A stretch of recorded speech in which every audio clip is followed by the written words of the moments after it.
ఈ యొక్క సర్కార్ కావచ్చు ఇప్పటి వరకు ఎటువంటి యొక్క ఫీజు బకాయిలు చెల్లించని కారణంగా ఇంతకుముందు రమేష్ గారు చెప్పినట్టుగా ఈ యొక్క 15 తారీఖు నుండి తప్పనిసరి పరిస్థితుల్లో విధి లేక మా కాలేజీలన్నీ కూడా మూసివేయడానికై నిర్ణయించడం జరిగింది.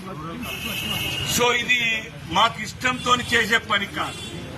ఈ యొక్క రాష్ట్రంలోని లక్షలాది మంది విద్యార్థులకు మాకు ఎటువంటి ప్రభుత్వ పరంగా సపోర్ట్ లేకున్నప్పటికీ కూడాను గత 5.5 సంవత్సరాలుగా ఈ యొక్క కాలేజ్ అన్నింటినీ కూడాను ఏ ఒక్క స్టాఫ్ మెంబర్స్ కూడా ఇబ్బంది లేకుండా వారు మాకు సపోర్టు మాకు వారి సపోర్ట్ తోని విద్యార్థులకు మా యొక్క ఎడ్యుకేషన్ అందిస్తా ఉన్నాం.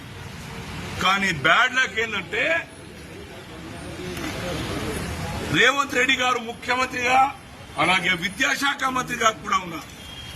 మేము నేచురల్ గా ఆశిస్తాం ఒక యంగ్ చదువు పట్ల అవగాహన కలిగినటువంటి ఒక యువకునిగా ముఖ్యమంత్రి గారు ఈ అంశం పట్ల చాలా సీరియస్ గా తీసుకొని ఈ యొక్క సమస్యకు పరిష్కారం తీసుకొస్తారని ఆశిస్తా ఉన్నాం.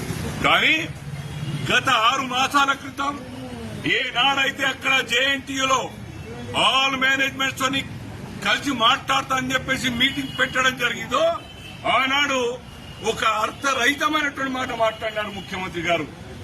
1 టైం సెటిల్మెంట్ అని పేరు చెప్పి, కానీ అది కూడా ఏం లేదు. మేము దానికి సంబంధించలేదు. సర్కార్ రీఎంబర్స్మెంట్ ప్రామిస్ చేసి ఇవ్వాల్సిన డబ్బులు ఇవ్వకుండా వేరే రకంగా ఇంటర్నెట్ గా ఇంకో రకంగా యాజమాన్యాన్ని బెదిరించేటువంటి ప్రయత్నం చేస్తే మాత్రం ఇది రాష్ట్రానికి నాణ్యమైన విద్యకు